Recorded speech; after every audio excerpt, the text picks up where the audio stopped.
Hello everyone. आज का हमारा टॉपिक है, उसका नाम है एनवायरमेंटल रेगुलेशन ऑफ डेवलपमेंट। एक ऑर्गेनिज्म के डेवलपमेंट के दौरान वो जिस एनवायरनमेंट में रह रहा है किस तरीके से अफेक्ट करता है उसके डेवलपमेंट को। कौन कौन से फैक्टर्स हैं जो उसके डेवलपमेंट के दौरान, मतलब जब से जाइगोट बना, जब बर्थ होगा उतने के बीच में एंड उसके बाद तो इफेक्ट करता है, ये हम जानते हैं। लेकिन डेवलपमेंट के दौरान किस तरीके से एनवायरनमेंट अफेक्ट कर रहा है, इस चीज़ को हमें देखना है। तो इस चीज़ को देखिए, उससे पहले कि एनवायरनमेंट जो अफेक्ट करता है वो दोनों तरीक़ों से कर सकता है। पॉजिटिव इफेक्ट भी होगा, नेगेटिव भी होगा। मतलब अगर डेवलपमेंट के दौरान अगर एनवायरनमेंट उसके लिए कुछ ऐसे चीज़ें अफेक्ट कर रहा है जिससे उसको बेनिफिट होगा, बेनिफिशियल इफेक्ट होगा, ये भी सिचुएशन होगी। इसके अलावा ये भी हो सकता है कि एनवायरमेंटल इफेक्ट का कुछ बुरा असर भी हो, जैसे कोई डिजीज़ हो सकती है। तो दोनों फैक्टर्स हैं, दोनों चीज़ें पॉसिबल है कि पॉजिटिव इफेक्ट भी हो और नेगेटिव इफेक्ट भी हो। तो इसी के बारे में हमें पढ़ना है। तो देखिए, इसको हम अलग अलग ऐसे पढ़ेंगे ना, मतलब कि एक पढ़ेंगे एनवायरमेंटल इफेक्ट कौन सा है, क्या चीज़ हो रहा है, और उसके एटलीस्ट एक या दो एग्जाम्पल। ठीक है। तो जैसे सबसे पहला है, देखिए, environmental cues and normal development. Cues मतलब होता है सिग्नल। एनवायरमेंटल सिग्नल जब डेवलपमेंट हो रही है उस दौरान एनवायरनमेंट से किस तरीके से सिग्नल मिलते हैं और वो किस तरीके से अफेक्ट करता है, इस चीज़ को देखेंगे। तो एनवायरमेंटल क्यूज में क्या, क्यूज मतलब सिग्नल, क्यूज मतलब सिग्नल।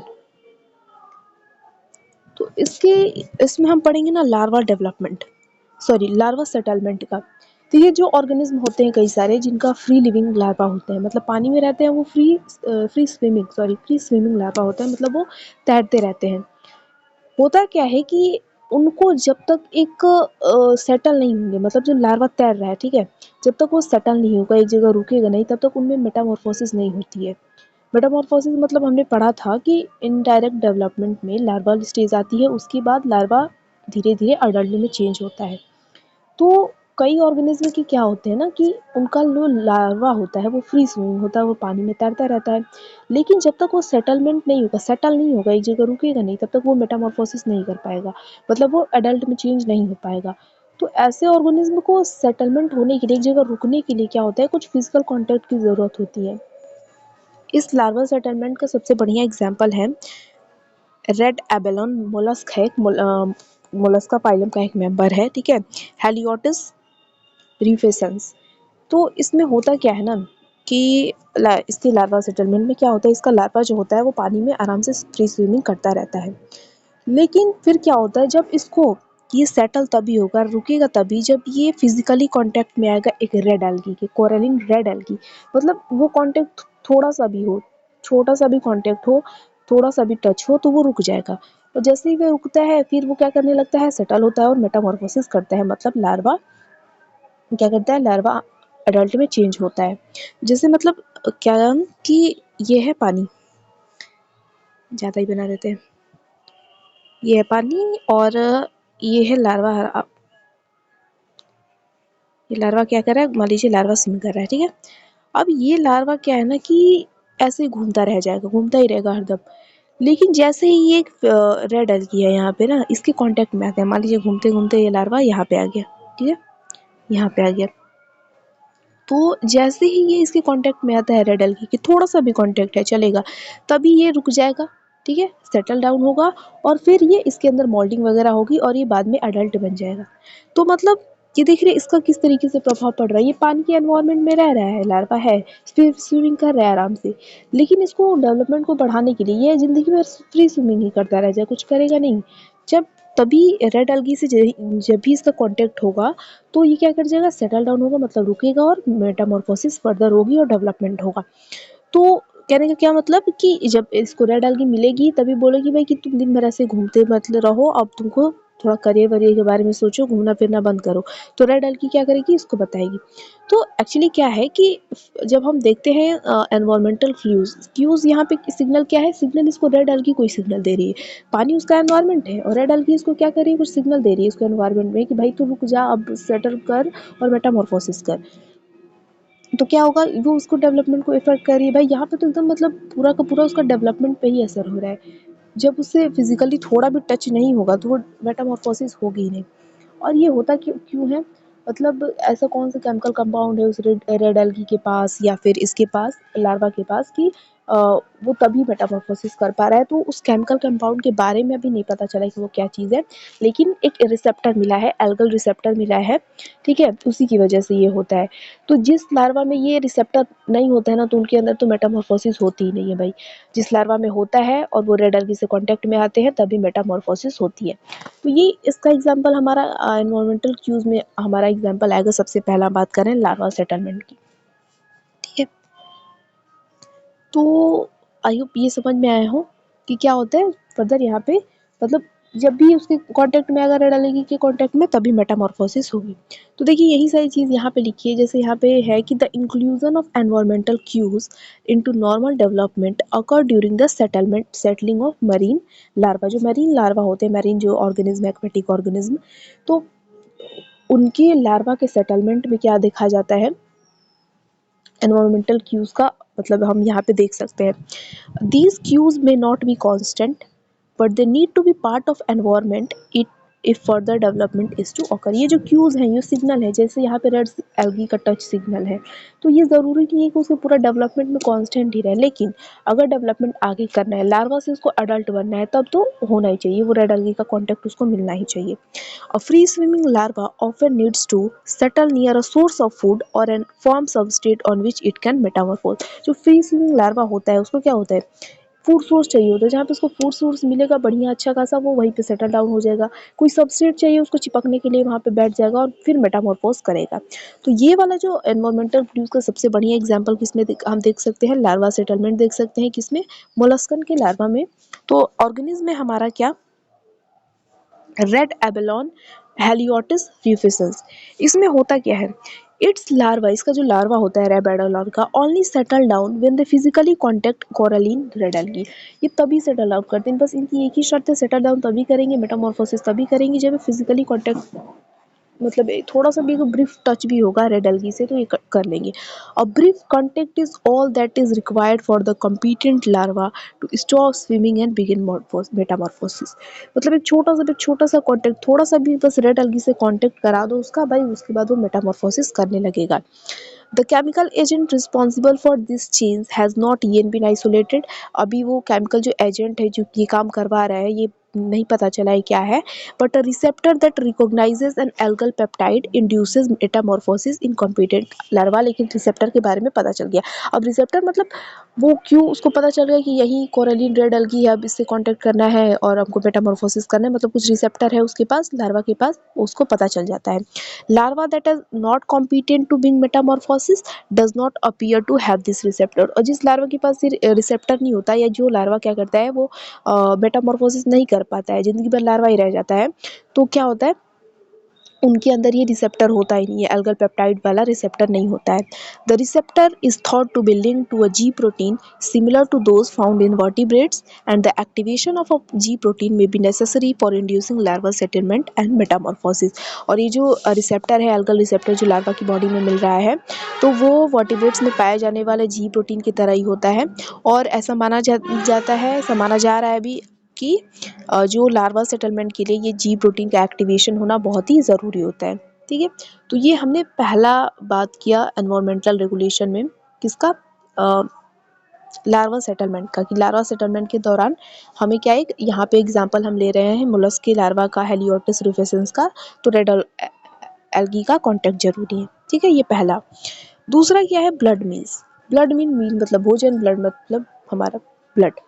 तो कई सारे ऐसे ऑर्गेनिज्म है, इंसेक्ट है, जैसे मॉस्किटो है, आपने सुना होगा कि कहते हैं कि मच्छर को रिप्रोडक्शन करने के लिए मैमल्स का ब्लड ज़रूरी होता है, वो बिना ब्लड के रिप्रोडक्शन नहीं कर पाएंगे। तो आज यही चीज़ हम देखेंगे, क्यों नहीं कर पाएंगे भाई, क्यों हम लोग का खून चूस के इन लोग अपनी नंबर बढ़ा रही हैं। तो ब्लड मील क्या है, अब क्या कर रहा है, मच्छर रह रहे हैं हमारे एनवायरनमेंट में, तो उनके लिए हम भी एनवायरनमेंट है, पूरा सब कुछ एनवायरनमेंट ही है।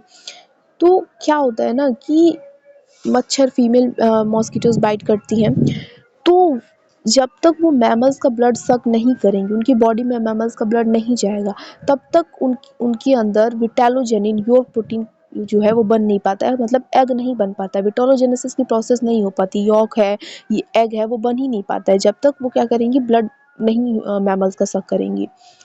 तो यही चीज़ है, ब्लड, अब देखिए ब्लड इनको अफेक्ट कर रहा है, वो जिस एनवायरनमेंट में रह रही हैं उनके ऑर्गेनिज्म का ब्लड सक कर रही हैं, वो बिना ब्लड सक नहीं करेंगी तो भाई आगे का प्रोसेस छोड़ो, एग ही नहीं बनेगा, एग जब बनेगा ही नहीं तो आगे मॉस्किटो कैसे बनेंगे। तो यहाँ पे ब्लड मील क्या कर रहा है, एक एनवायरमेंटल रेगुलेशन का काम कर रहा है यहाँ पे। तो देखिए, in many mosquitoes egg production is triggered by a blood meal. कई सारे मॉस्किटोज में क्या होता है, एग प्रोडक्शन किसकी वजह से होता है, ब्लड मील की वजह से होता है। Only female mosquitoes bite and prior to blood meal they make no vitellogenin rock protein.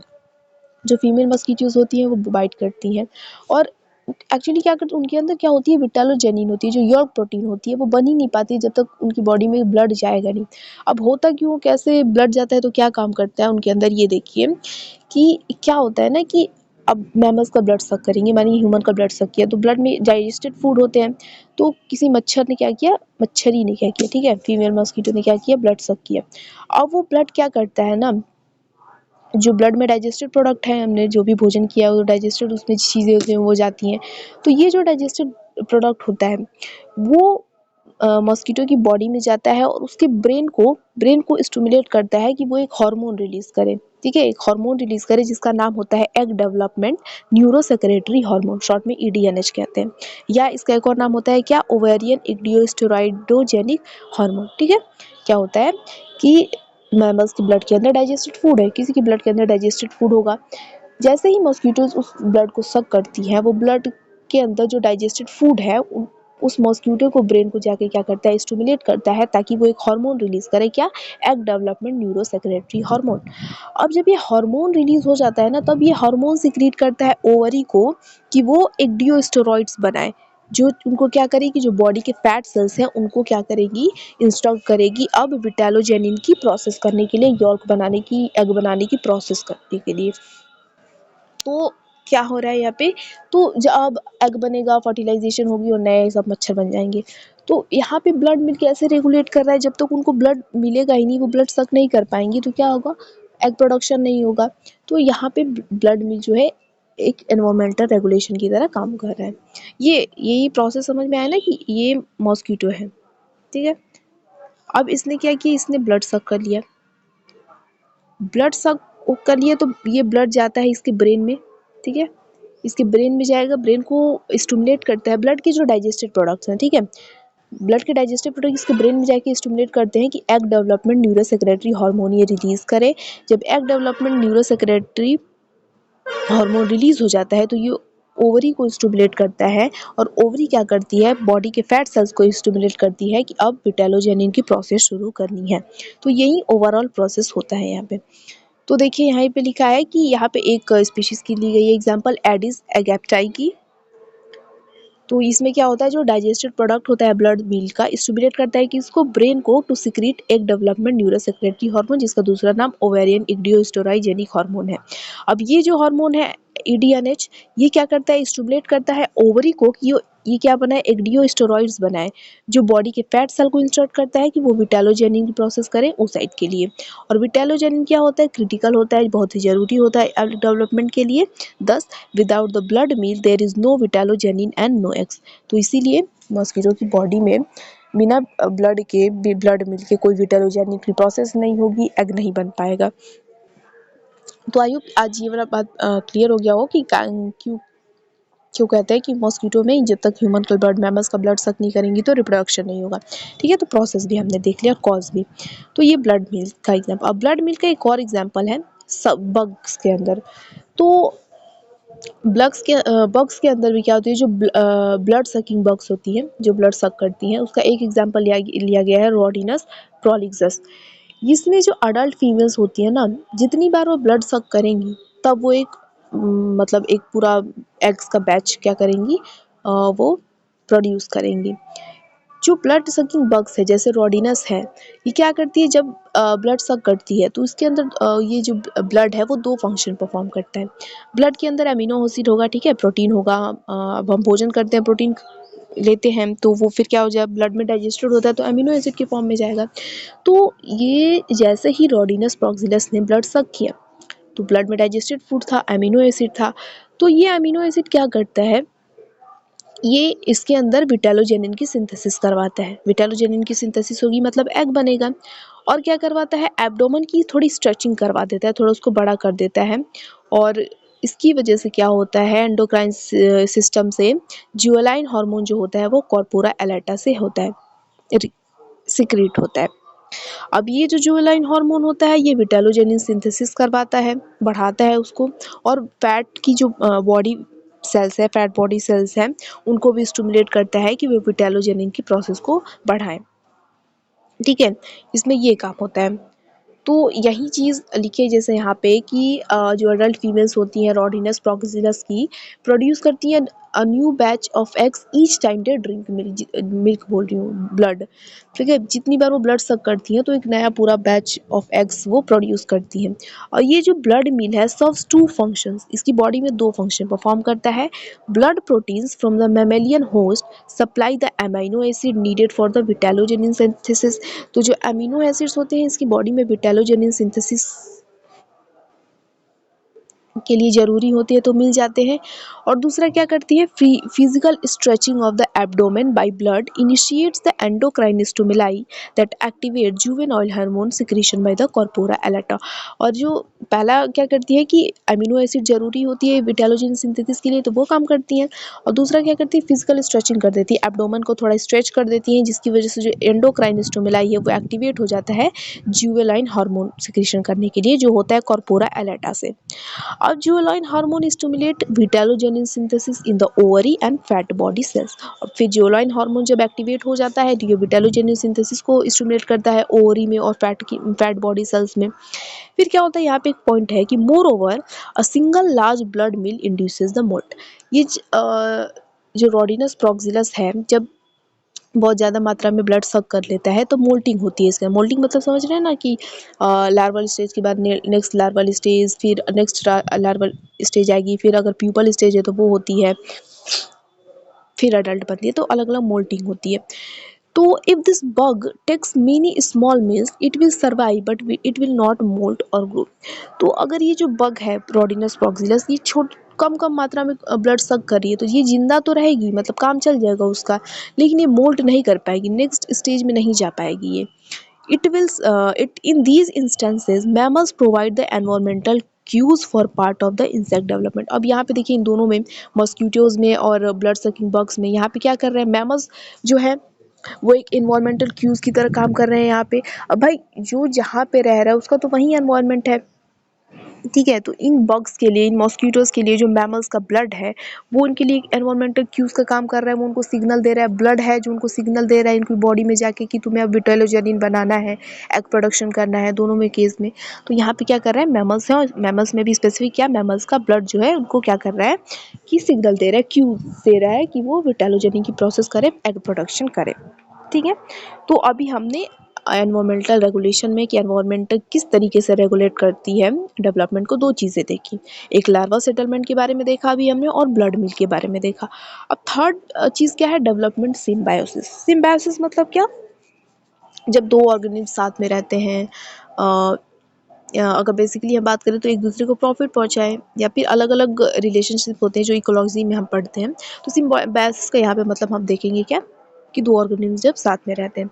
तो डेवलपमेंटल सिम्बायोसिस क्या होता है और ये किस तरीके से रेगुलेट होता है डेवलपमेंट में। तो देखिए, in this development process of one individual is bound by presence of another individual of different species. Development symbiosis में क्या होता है कि एक ऑर्गेनिज्म का डेवलपमेंट दूसरे ऑर्गेनिज्म के के प्रेजेंस के कारण होता है, और वो दूसरी स्पीशीज का होता है। और ये जो दोनों सिम्बायंट्स होते हैं एक दूसरे के साथ इतने घुल मिल जाते हैं ना कि एक के बिना दूसरे का डेवलपमेंट होगा ही नहीं। मतलब ये दो रह रहे ऑर्गेनिज्म साथ साथ रह रहे हैं ये दोनों, ठीक है। तो इसका डेवलपमेंट इस पे डिपेंड कर रहा है, इतनी इन दोनों के बीच में दोस्ती हो गई है, ये घुल मिल गए हैं कि फिर क्या होता है, ये एक दूसरे के बिना डेवलप ही नहीं कर पाते हैं। तो इसे हम डेवलपमेंटल सिम्बायोसिस कहते हैं। अब डेवलपमेंटल सिम्बायोसिस कहाँ देखा जाता है, इसका बढ़िया एग्जाम्पल क्या है, तो एडल्ट स्क्विड एक वो है मोलस्कन है जिसका जूलॉजिकल नेम है यूप्राइमा स्कोलोप्स। इसमें होता क्या है, देखिए ये जो स्क्विड है, इसके अंदर इसकी बॉडी में एक लाइट ऑर्गन होता है, मतलब ये लाइट रिफ्लेक्ट करती है, और वो जो लाइट ऑर्गन है वो एक सैक में रहता है। मतलब ये कोई स्क्विड है, तो ऐसी स्क्विड नहीं होती है, मैं बस बताया। तो इसके अंदर ये कोई लाइट ऑर्गन है, यहाँ से लाइट निकलती है, ठीक है, यहाँ से लाइट निकल रहा है, और ये किसके अंदर है, एक उसके अंदर, एक सैक के अंदर है, ठीक है, सुनते जाइएगा ध्यान से। अब ये जो लाइट है ना, आ कहाँ से रही है, क्यों, क्योंकि ये जो इसकी एक बैक्टीरिया से आती है जिसका नाम होता है विब्रियो फिशरी, ठीक है। क्या है कि एक स्क्विड होती है, उसके अंदर से लाइट आती है, क्योंकि उसके अंदर एक लाइट ऑर्गन होता है, वो एक सैक में रहता है, और वो लाइट आती क्यों, क्योंकि उसमें एक बैक्टीरिया की वजह से, ल्यूमिनस बैक्टीरिया की वजह से आती है, विब्रियो फिशरी की वजह से।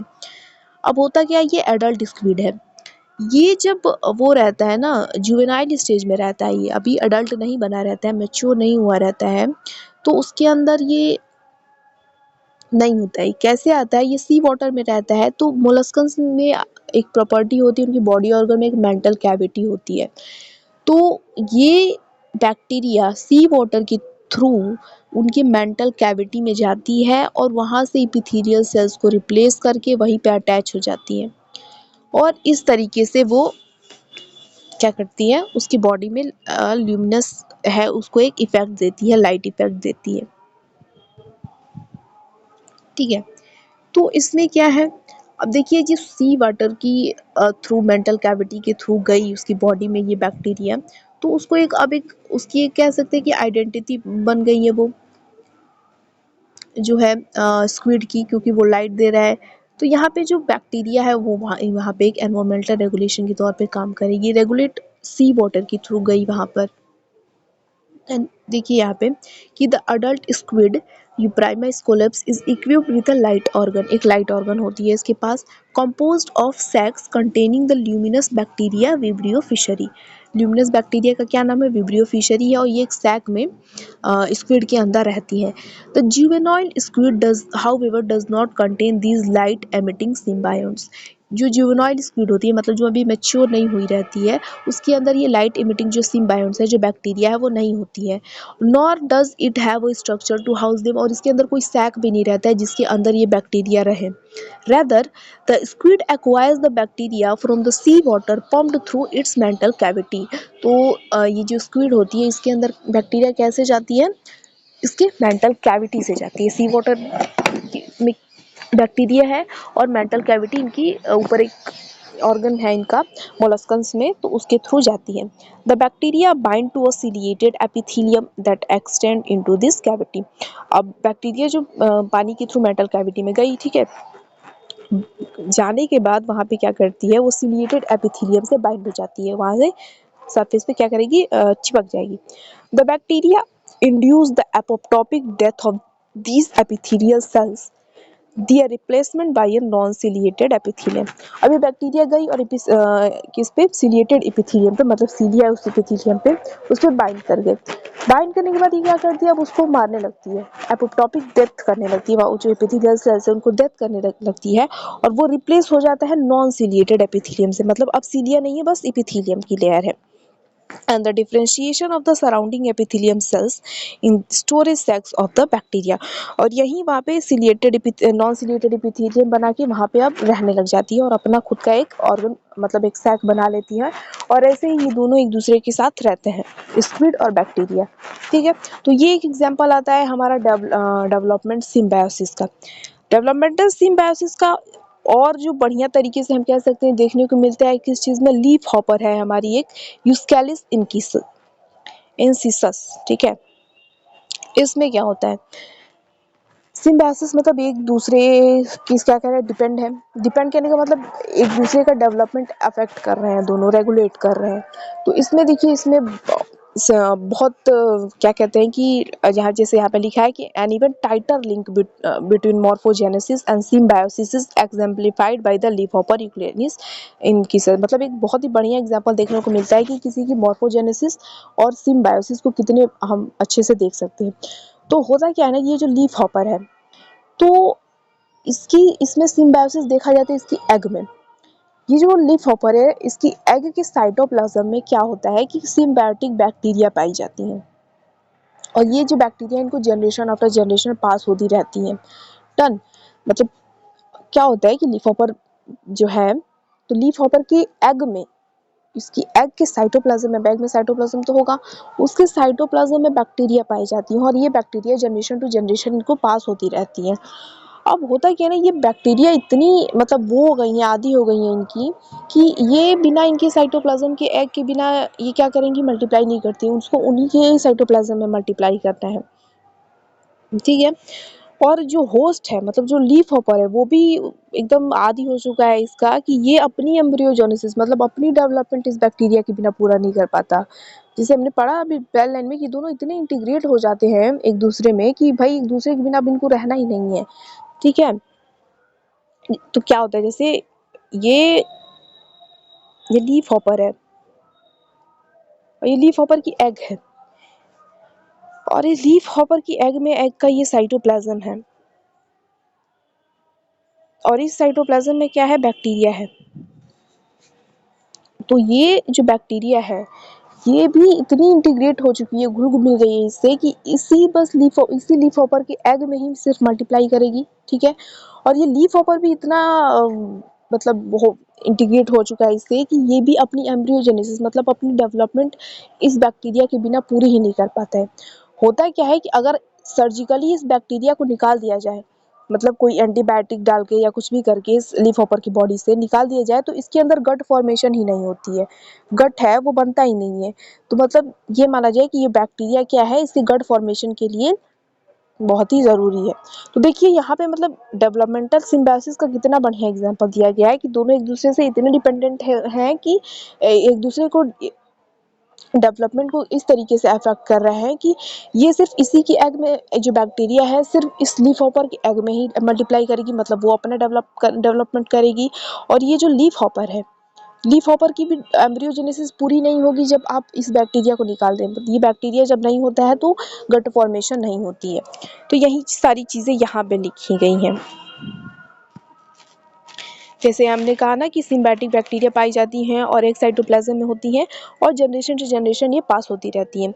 These bacteria have become so specialised that they can multiply only inside the leaf hopper cytoplasm. ये सिर्फ लीफ हॉपर के साइटोप्लाज्म में ही क्या होंगी, और मल्टीप्लाई करेंगी। और होस्ट भी डिपेंडेंट हो चुका है इस पे इतना कि it can not complete embryogenesis without them, और ये एम्ब्रियोजेनेसिस भी अपनी पूरी नहीं कर पाता इन बैक्टीरिया के बिना। In fact it is thought that the bacterial symbionts are essential for the gut formation of the embryo, और इसीलिए ये बात पता की गई कि ये बैक्टीरिया इस लीफ हॉपर के अंदर जो गट है, गट की फॉर्मेशन के लिए बहुत ही जरूरी है, उनके बिना बनता ही नहीं है। क्यों? क्योंकि सर्जिकली या फिर मेटाबॉलिकली आप केमिकल्स देखिए, एंटीबायोटिक्स देखिए, उस बैक्टीरिया को मार देते हैं। तो ये सिम्बायोटिक फ्रूट oocyte है ना, वो डेवलप तो करते हैं, लेकिन उनके अंदर एब्डोमेन होता है, जो गट होता है वो रिमूव रहता ही नहीं है। तो इसका मतलब क्या हम कह सकते हैं कि जो माइक्रोबियल सिम्बायोन्ट्स होते हैं वो गट फॉर्मेशन के लिए जरूरी है लीफ हॉपर में। कौन सा लीफ हॉपर है? यूस्क्लेलिस इंकिसस इंसिसस। तो ये क्या होता है, जब कंट्रोल एम्ब्रियो होता है, मतलब नॉर्मल होता है सिम्बायोन्ट के साथ, मतलब इन बैक्टीरिया के साथ, तो उसमें नॉर्मल गट फॉर्मेशन होती है। लेकिन कोई एबनॉर्मल गट डिफिशिएंट एम्ब्रियो डेवलप होता है जब आप एंटीबायोटिक्स की मदद से या फिर सर्जिकली इस लीफ हॉपर से इस बैक्टीरिया को निकाल दें, ठीक है। तो ये देखिए, ये अब तक हमने देखा डेवलपमेंटल सिम्बायोसिस का सबसे बेस्ट एग्जांपल, ठीक है। तो अभी तक हमने क्या देखा, हमने 3 देखा एनवायरमेंटल रेगुलेशन में। अब एनवायरमेंटल रेगुलेशन में आप यहाँ पे क्या कहेंगे, एनवायरमेंटल रेगुलेट कर रहा है ना कि डेवलपमेंटल सिम्बायोन्ट्स देखा जाता है कि उसके एनवायरनमेंट से, अब वो जो है सी उसमें स्क्विड के अंदर जो हमने देखा कि उसके मेंटल कैविटी के थ्रू बैक्टीरिया गई, जो ल्यूमिनस बैक्टीरिया थी, तो उसका वहाँ पे सी वाटर कह सकते हैं कि एनवायरनमेंट था, वहाँ से वो चली गई उसके अंदर। देखिए, ग्रास होपर के अंदर तो जनरेशन से जनरेशन उसके अंदर वो जो बैक्टीरिया है वो पास होती आ रही है, तो उसका वो हो जाएगा, ठीक है। अब नेक्स्ट देखिए, हमारा जो चौथा है तो वो है predictable environmental differences as cues for development. अब ये क्या चीज़ है? देखिए, प्रिडिक्टेबल मतलब अगर कोई चीज़ को हम बता दें, जो प्रिडिक्टेबल कंपोनेंट है, जैसे ग्रेविटी हो गया, जैसे सीजन हो गया, जैसे सीजन वेदर तो देखते हैं ना, वेदर प्रिडिक्ट किया जाता है कि आज कितना टेम्परेचर रहेगा, कैसा वेदर रहेगा। तो ये सब क्या है, प्रेडिक्टेबल चेंजेस है। तो ये सारी जो चेंजेस होते हैं ना, ग्रेविटी वगैरह, सीजन वगैरह, ये भी एक ऑर्गेनिज्म के डेवलपमेंट में बहुत ही बड़ा क्या कहते हैं इफेक्ट डालते हैं ये। जैसे यहाँ पे दिया गया है कि टेम्परेचर का यूज़ और डे लाइट की जो लेंथ होती है उसका यूज़ कई सारी स्पीशीज़ के द्वारा किया जाता है अपनी डेवलपमेंट को, अपने चेंजिंग पैटर्न को, अरे डेवलपमेंट पैटर्न को रेगुलेट करने के लिए। प्लांट में जैसे हम फोटो पीरियोडिज्म पढ़ते हैं, तो यही चीज़ है। और यहाँ पे क्या है कि ग्रेविटेशनल प्रेशर भी एक बहुत ही इम्पोर्टेंट रोल प्ले करता है किसी के डेवलपमेंट में।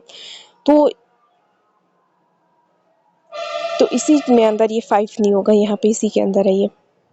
तो इसके अंदर क्या है, seasonality and sex in aphids. Aphids जो है उनके अंदर, जो इंसेक्ट्स हैं उनके अंदर सीजनैलिटी, हर अलग अलग सीजन्स में क्या होता है,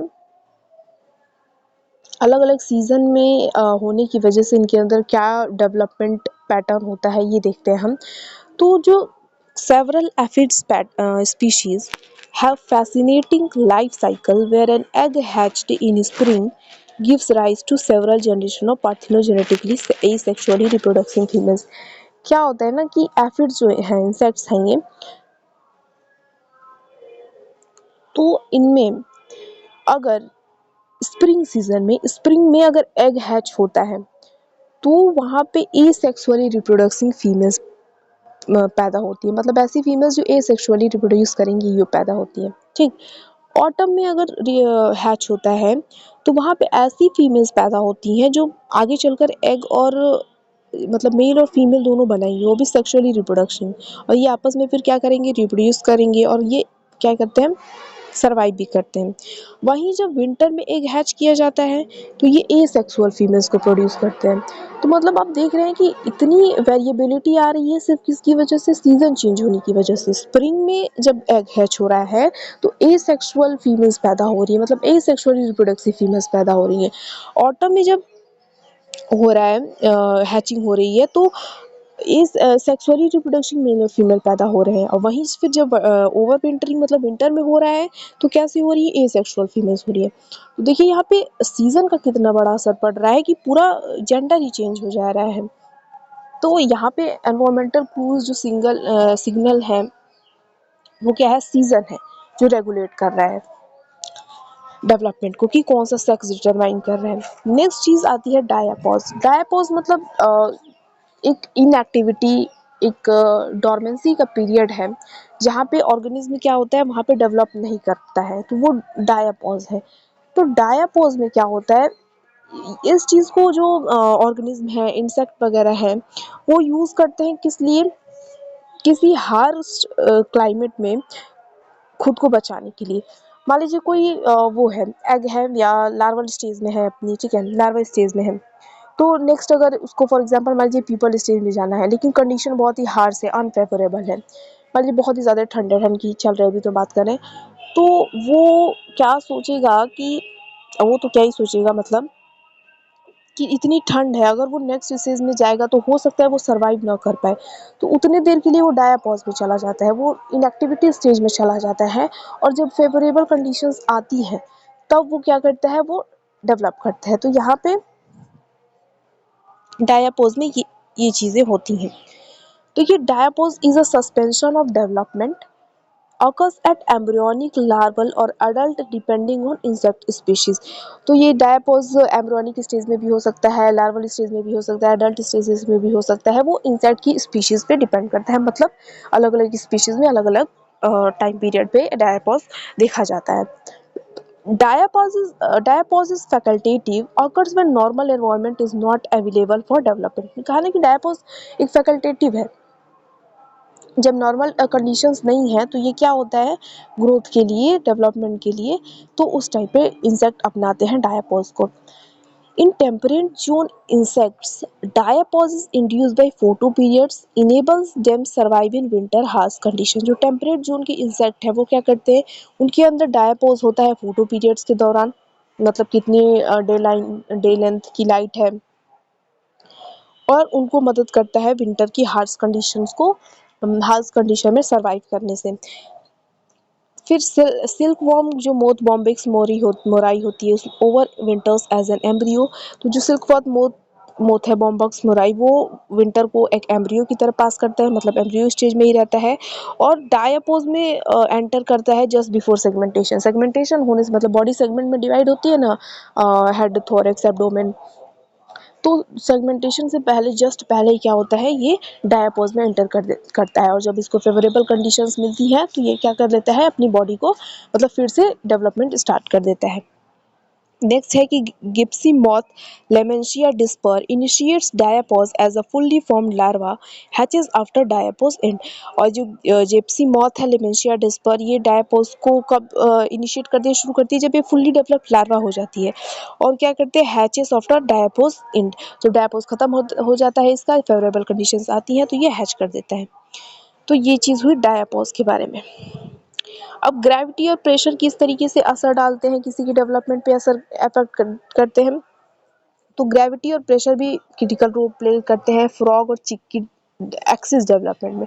अगर चिक के अंदर वो कर दिया जाए, मूवमेंट उसकी रोक दी जाए, तो वो क्या करता है, वो डेवलप नहीं कर पाएगा।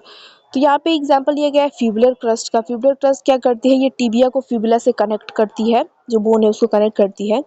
तो यूनिवर्सल फीचर है bird hind limb remains under developed if embryo movement is suppressed. तो फिबुलर क्रस्ट क्या होता है, बर्ड्स की जो हाइंड लिम्ब होती है उसमें ये अंडर डेवलप मतलब डेवलप नहीं करेगा अगर एम्ब्रियो की मूवमेंट को रोक दिया जाए, सप्रेस कर दिया जाए। तो यहाँ पे ग्रेविटी और प्रेशर का असर इफेक्ट है, देखा जाता है। ठीक है, ये चीज़ हुई। अब नेक्स्ट क्या है, फिनोटिपिक प्लास्टिसिटी। ये क्या होता है और इसमें किस तरीके से रेगुलेशन होता है। देखिए, कोई एक ऑर्गेनिज्म है, कोई इंडिविजुअल है, वो एक कंडीशन, आप सेट ऑफ कंडीशन रख रहे हैं, यहाँ पे कंडीशन कुछ ऐसा है, ठीक है, और यहाँ पे कंडीशन कुछ ऐसा है, और यही इंडिविजुअल है, ठीक है, ये इंडिविजुअल है। तो ये इस कंडीशन में कुछ अलग तरीके से बिहेव कर रहा है, एक्सप्रेस कर रहा है खुद को, इस कंडीशन में कुछ अलग तरीके से बिहेव कर रहा है, एक्सप्रेस कर रहा है, मतलब अलग अलग सेट ऑफ कंडीशंस में अलग तरीके से बिहेव करने की जो कैपेसिटी है, जो एबिलिटी है, उसी चीज़ को कहा जाता है फिनोटिपिक प्लास्टिसिटी। जैसे यहाँ पे लिखा है कि the ability of an individual to express one phenotype under one set of conditions. जब एक सेट ऑफ सर्कमस्टेंसेस में, कंडीशंस में अलग तरह की फिनोटाइप शो करे, और दूसरी another phenotype with use under another set is called phenotypic plasticity. इसी एबिलिटी को क्या कहा जाता है, फिनोटिपिक प्लास्टिसिटी कहा जाता है। और ये फिनोटिपिक प्लास्टिसिटी दो तरीकों की होती है, पॉलीफेनिज्म होता है और एक रिएक्शन नॉर्म होता है। पॉलीफोनिज्म फेनिज्म क्या होता है, ये डिसकंटिन्यूअस फिनोटाइप्स होते हैं एलिसिटेड बाय एनवायरनमेंट। मतलब जिस एनवायरनमेंट में रह रहा है, तो वो अलग अलग क्या करे, डिसकंटिन्यूअस फिनोटाइप शो करे, एक ही जैसा फिनोटाइप नहीं शो करे, अलग अलग शो करे। एग्जाम्पल के लिए जो माइग्रेटरी लोकस्ट होते हैं, जो माइग्रेट करते रहते हैं, वो दो म्यूचुअल फॉर्म्स में एग्जिस्ट करते हैं, जिंदा रहते हैं। एक होते हैं शॉर्ट विंग्ड, जो यूनिफॉर्मली कलर्ड होते हैं, सॉलिटरी फेज में होते हैं, और दूसरे होते हैं लॉन्ग विंग, जो ब्राइटली कलर्ड होते हैं और ग्रीगेरियस फेज में होते हैं। तो ये पॉलीफेनिज्म का एग्जाम्पल है। दूसरा रिएक्शन नॉर्म क्या होता है, तो रिएक्शन नॉर्म होता है कि जो जीनोम होते हैं, genome codes range of particular phenotypes. Genome जो है वो अलग अलग फिनोटाइप के लिए एक रेंज ऑफ पर्टिकुलर फिनोटाइप के लिए कोड करेंगे, और एनवायरनमेंट सेलेक्ट करेगा सबसे एडेप्टिव फिनोटाइप की, इस एनवायरनमेंट में रहने के लिए जो सबसे बढ़िया जो फिनोटाइप है, उसको रहने के लिए जो मदद करेगा, उसको सेलेक्ट करेगा। एग्जाम्पल के लिए, hard muscle work make our muscles work larger, but if genetically defined limit of extension of muscle. तो अगर ज़्यादा मसल वर्क किया जाएगा तो मसल्स को क्या करेंगी, ये लार्जर बनाएंगी, स्ट्रॉन्गर बनाएंगी, लेकिन ये genetically defined limit of extension of muscle, लेकिन जेनेटिकली तो ये क्या हो जाएगा, उसका एक्सटेंशन नहीं बढ़ जाएगा, वो तो लिमिटेड ही रहेगा, क्योंकि वो एक एक्वायर्ड ट्रेट है। आप मसल ज़्यादा मेहनत कर रहे हैं तो आपकी मसल्स स्ट्रॉन्गर हो रही हैं। तो इसमें क्या हो रहा है कि आपने अपने एनवायरनमेंट के हिसाब से क्या किया, जीनोम की वजह से आपको एक पर्टिकुलर क्या मिला था, फिनोटाइप मिला था, लेकिन आपने क्या किया, अपने एनवायरनमेंट के हिसाब से आपने बहुत मेहनत किया, आपने मसल वर्क किया, तो मसल से स्ट्रॉन्गर हो गई।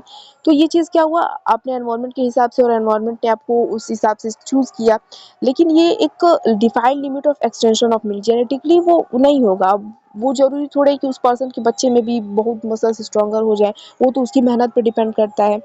तो यही जो continuous range of phenotypes expressed by a single genotype across a range of environmental conditions is called reactionome। रिएक्शनोम तो क्या है कि कॉन्टिन्यूअस रेंज ऑफ phenotypes की शो करे, मतलब जीनोटाइप एक ही है लेकिन आप अलग-अलग phenotype शो कर रहे हैं, वो भी किस में अलग-अलग एनवायरमेंटल कंडीशन में। इसी चीज़ को कहा जाता है रिएक्शन नॉर्म। यहाँ पे फॉर्म हो गया क्या, नॉर्म, ठीक है। The reaction norm is property of the genome and can be selected. Reaction क्या है, एक जीनोम की प्रॉपर्टी है और ये सेलेक्ट की जा सकती है। Different genotypes are expected to differ in the direction and amount of plasticity that are able to express, ठीक है। तो ये हुआ फिनोटिपिक प्लास्टिसिटी। नेक्स्ट क्या चीज़ आती है, न्यूट्रिशनल पॉलीफेनेज। न्यूट्रिशनल मतलब न्यूट्रिशन, जिस न्यूट्रिशन की वजह से भी डेवलपमेंट किस तरीके से असर करता है। तो इसका सबसे बढ़िया एग्जांपल है वो हम देखते हैं हनी बीज में, एंड्स में। जानते हैं हनी बीज की एग्जांपल है, सोशल ऑर्गेनाइजेशन होता है, क्वीन होती है, किंग होता है, वर्कर्स होते हैं, सोल्जर्स होते हैं। तो जो क्वीन होती है ना, एक क्वीन होती है बेसिकली, एक जो उनका रहता है सोशल ऑर्गेनाइजेशन कॉलोनी, उसमें एक क्वीन रहती है। तो जो क्वीन होती है वो रिप्रोडक्शन का काम करती है, वर्कर्स वगैरह होते हैं वो सारे नेक्टर्स लाते हैं, हनी बनाने का काम करते हैं। तो जो क्वीन होती है ना, तो इनको रॉयल जेली दी जाती है। रॉयल जेली भी क्या है, ये बेसिकली जो नेक्टर लेके जाते हैं, फलों का जो रस होता है। तो रॉयल जेली जो जिसको दिया जाता है एम्ब्रियो डेवलपमेंट के दौरान, वो क्वीन में डेवलप हो जाती है, और जिसको नहीं मिलता है यही सब बनते हैं सब। तो देख रहे हैं यहाँ पे मतलब फूड के कारण भी, न्यूट्रिशनल पॉलीफेनिज्म के कारण भी क्या हो रहा है, यहाँ पे अलग अलग डेवलपमेंट देखने को मिल रहा है। तो इन बीज में size of the female larva at its metamorphic mold determines whether individual is to be worker or a queen। जो बीज में क्या होता है, साइज जो मेटामॉर्फिक मोल्ड के दौरान मतलब नेक्स्ट स्टेज में जाएगी, साइज से डिपेंड होता है कि आगे चलकर क्वीन बनेगी कि वर्कर बनेगी। क्वीन की साइज बड़ा होता है, वो बड़ी होती है साइज में, और सब छोटे छोटे रहते हैं। और वो होता है क्यों, क्योंकि वो भाई खा पी के बड़ी होती है, रॉयल जेली खाती है इसलिए बड़ी साइज में हो जाती है, तो उसको क्वीन बना दिया जाता है। नेक्स्ट है similarly ant colonies are predominantly female, can be extremely polymorphic. और एंट कॉलोनी में भी इसी तरह का सोशल ऑर्गेनाइजेशन देखा जाता है। तो two major type of females are the worker and the gyne. Worker और गाइनी होती है, और गाइनी होती है वो पोटेंशियल फीमेल होती है, जो पोटेंशियल क्वीन होती है, आगे चल के वही क्वीन बनती है। ये हुआ न्यूट्रिशनल पॉलीफेनिज्म, मतलब न्यूट्रिशन की वजह से भी क्या होता है, डेवलपमेंट अफेक्ट होता है किस तरीके से। नेक्स्ट है कि environment dependent sex determination. Environment dependent sex determination, sex determination हम जानते हैं क्रोमोसोम्स की वजह से होता है। एक्स वाई है तो मेल, एक्स एक्स है तो फीमेल, या एक्स नॉट होता है किसी में मेल। तो एनवायरनमेंट की वजह से किस तरीके से सेक्स डिटर्मिनेशन होता है, तो यहाँ पे हम टेम्परेचर का देखेंगे। तो टेम्परेचर एक बहुत ही इंपॉर्टेंट रोल करता है, फिशेज रोल प्ले करता है, फिशेज और रेप्टाइल्स के डिटर्मिनेशन में, सेक्स डिटर्मिनेशन में। होता है कि क्या है कि जब अगर क्रोकोडाइल है, उसको एक्सट्रीम टेम्परेचर मिले अगर, तो वो फीमेल में कन्वर्ट हो जाता है। और जब मॉडरेट टेम्परेचर मिलता है तो ये मेल में होता है, कन्वर्ट होता है, मतलब मेल में डेवलप होता है, कन्वर्ट नहीं होता है, कन्वर्ट नहीं होगा, डेवलप होगा। तो देख रहे हैं यहाँ पे जो टेम्परेचर है, जो एनवायरनमेंट में मौजूद टेम्परेचर, वो किस तरीके से सेक्स डिटरमाइन कर रहा है। अब एक्सट्रीम टेम्परेचर दे रहे हैं वहाँ पे तो फीमेल बनेगी, मॉडरेट टेम्परेचर मिल रहा है तो मेल बनेगा। तो ये क्या है, टेम्परेचर डिपेंडेंट सेक्स डिटर्मिनेशन है।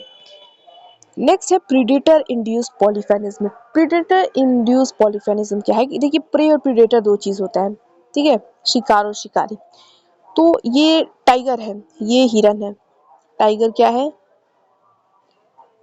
प्रीडेटर है, ये प्रे है। तो प्रीडेटर इंड्यूस्ड पॉलीफेनिज्म में क्या होता है कि प्रीडेटर की वजह से प्रे में कुछ आ जाए, वो चेंज आ जाए, उसकी स्ट्रक्चर में, उसके कैरेक्टर्स में कुछ चेंज आते हैं, तो इसी चीज़ को हम प्रीडेटर इंड्यूस्ड पॉलीफेनिज्म कहते हैं। वो मतलब जिस कंडीशन में है, अब एग्जैक्ट तो नहीं हो पाएगा, मान लीजिए कोई भी एक प्रीडेटर है, वो प्रे के पीछे भाग रहा है, तो उस हार्श कंडीशन में बचने के लिए वो अपने अंदर कोई चेंज ला रहा है, ठीक है, तो उस वो चीज़ क्या कहलाएगी, प्रीडेटर इंड्यूस पॉलीफेनिज्म। तो animals evolve ability to develop a new structure to fight with harsh environmental conditions. Animal क्या करते हैं, अपने अंदर एक नए स्ट्रक्चर का निर्माण करते हैं हार्श एनवायरमेंटल कंडीशन से लड़ने के लिए। The development of animals is change by chemicals release by predator, enabling the embryos or juvenile to better escape from those same predator called predator induced defense। तो क्या होता है कि अपने प्रीडेटर से बचने के लिए प्रे जो होता है अपने अंदर कुछ, मान लीजिए प्रीडेटर कोई सिग्नल रिलीज कर रहा है, उसकी वजह से जो प्रे है अपने अंदर कुछ चेंजेस लाएगा, कुछ स्ट्रक्चर चेंज करेगा जो उसको मदद करेंगे उससे बचने के लिए, और इसी चीज़ को प्रीडेटर इंड्यूस डिफेंस कहा जाता है। और प्रीडेटर इंड्यूस डिफेंस का एक सबसे बढ़िया एग्जांपल हम देखते हैं मैमेलियन इम्यूनिटी, जो है प्रीडेटर इंड्यूस रिस्पॉन्स का एक बहुत ही बढ़िया एग्जांपल है।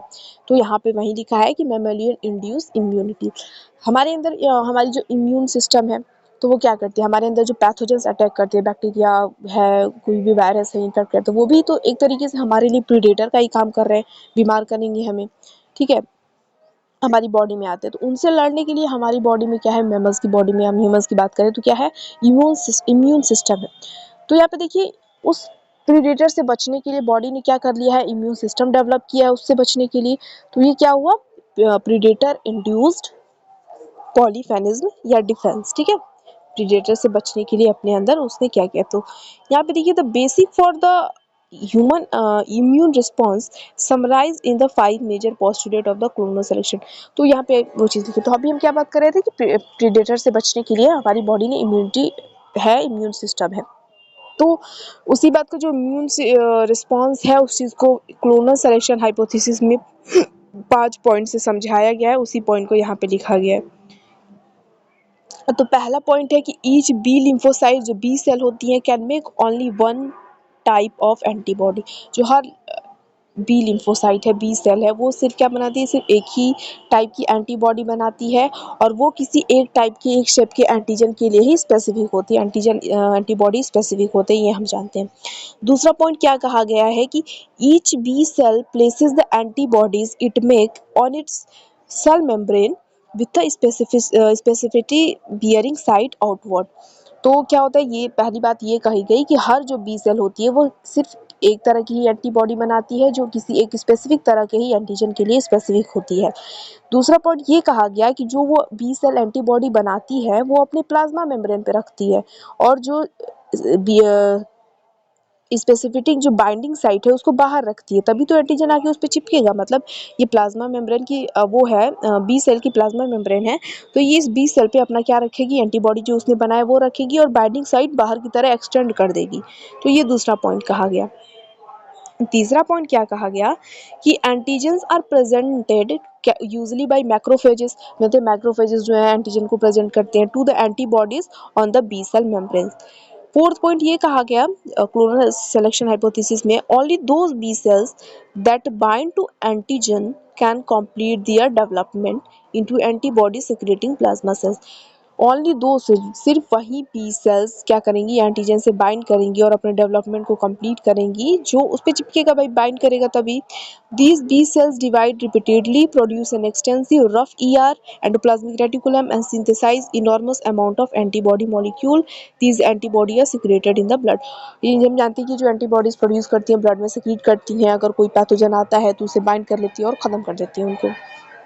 The specificity of the antibody made by the plasma cell is exactly the same as that which was on the surface of B cells। और जो एंटीबॉडी जो बनाई जाती है प्लाज्मा सेल्स की मतलब बी सेल्स के द्वारा या प्लाज्मा सेल के द्वारा, वो सेम होती है जो बी सेल्स बनाती है। तो ये कुछ पॉइंट्स कहे गए उसके बारे में। तो अगर आप पॉइंट्स भी नहीं लिखे तो ये चीज़ लिखे कि हमारा प्रीडेटर इंड्यूस पॉलीफेनिज्म का सबसे बढ़िया एग्जांपल क्या है, मैमेलियन इम्यूनिटी जो है, इम्यून सिस्टम है, वो एग्जांपल है इसका, ठीक है। नेक्स्ट चीज़ क्या होती है, इन्वायरमेंटल डिसरप्शन टू डेवलपमेंट। तो इतने अब तक हमने क्या देखा कि कौन कौन सी चीज़ें हैं जो अफेक्ट करती हैं डेवलपमेंट में, किस तरीके से उसको बचाने के लिए, या कोई भी चीज़ है,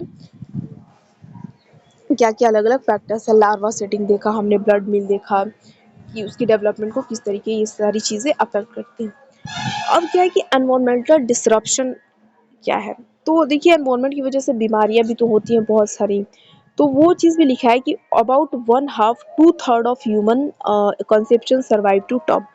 ह्यूमन कंसेप्शन का वन हाफ या फिर टू थर्ड जो होता है वही इंडिविजुअल सर्वाइव करता है। About 5% of human babies have a recognisable deformation normally in limbs lungs और फेस। और देखिए जो सर्वाइव करते हैं उनमें 5% जो ह्यूमन बेबीज होती हैं उनमें रिकॉग्नाइजेबल मतलब पहचानने वाले डिफॉर्मेशन होते हैं। पहले नॉर्मली लिम्ब में, फेस पे या लंग्स में डिफॉर्मेशन होता है। Abnormalities cause by genetic mutations agent are called malformations। और जो एबनॉर्मेलिटी जो कॉज होती है जेनेटिक म्यूटेशंस की वजह से, उनके एजेंट्स की वजह से, म्यूटेशन एजेंट्स की वजह से, उसको क्या कहा जाता है, malformations। और abnormalities cause by exogenous agents are called disruptions. Disruption हम किसे कहते हैं, जब बाहरी जेनेटिक की वजह से हो रहा है तो मेलफॉर्मेशन हम कह रहे हैं। जब एक्सोजीनस एजेंट्स की, एनवायरनमेंट में प्रेजेंट कुछ एजेंट्स की वजह से होता है, बाहरी चीज़ों से होता है, तो हम उसे डिसरप्शन कहते हैं। और एक्चुअली जो एजेंट्स होते हैं हम उसे टेरोटोजेंस कहते हैं। अभी हम देखेंगे, जैसे एग्जाम्पल के लिए दिया गया है, skunk cabbage induce sonic hedgehog in sheep. Alcohol cause deafness cause physical and mental retardation in the infants. यहाँ पे एग्जांपल दिया गया है जो बाहरी एजेंट से, मतलब अल्कोहल क्या है, अगर लिया जाता है प्रेगनेंसी के दौरान तो डिफनेस कॉज करते हैं उस बच्चे में, फिजिकल और मेंटल रिटार्डेशन कॉज कर देता है। ठीक है, तो अब यहाँ पे क्या है, टेरेटोजेनिक एजेंट्स। टेरेटोजेनिक्स क्या है, जो एबनॉर्मेलिटीज़ हैं अगर जीन्स की वजह से हो रहा है, जीनोम की वजह से हो रहा है तो मेलफॉर्मेशन हम कह रहे हैं, म्यूटेशन की वजह से हो रहा है। अगर एक्सोजीनस चीज़ों से हो रहा है, एनवायरनमेंट पे मौजूद कोई बाहरी चीज़ से हो रहा है, इंटेक करने से हो रहा है, तो ऐसी चीज़ को हम डिसरप्शंस कहते हैं। ठीक है, इस चीज़ को, फेनोमेनन को डिसरप्शन कहते हैं। और जो होता है एजेंट्स होते हैं उनको हम टेरेटोजेंस कहते हैं। डिफरेंट एजेंट्स और टेरेटोजेनिक इन डिफरेंट ऑर्गेनिज्म। अलग अलग ऑर्गेनिज्म में अलग अलग चीज़ें हैं जो टेरेटोजेनिक एजेंट्स की तरह काम करती हैं। और जो सबसे बड़ा क्लास है टेरोटोजेंस का, जो बाहरी चीज़ें हैं जो एबनॉर्मेलिटीज कॉज कर रही हैं, उसमें है ड्रग्स और केमिकल्स हैं। ठीक है, अल्कोहल भी क्या है, एक टेरोटोजेंस है जो deafness, physical, mental retardation cause करता है बेबी में। ठीक है, तो ये हुआ आज का हमारा जो टॉपिक था, एनवायरमेंटल रेगुलेशन की, किस तरीके से एनवायरमेंट रेगुलेट करता है किसी के डेवलपमेंट, किसी भी ऑर्गेनिज्म के डेवलपमेंट को, क्या क्या चीज़ें हैं और एग्जाम्पल्स हमने देखे। ठीक है।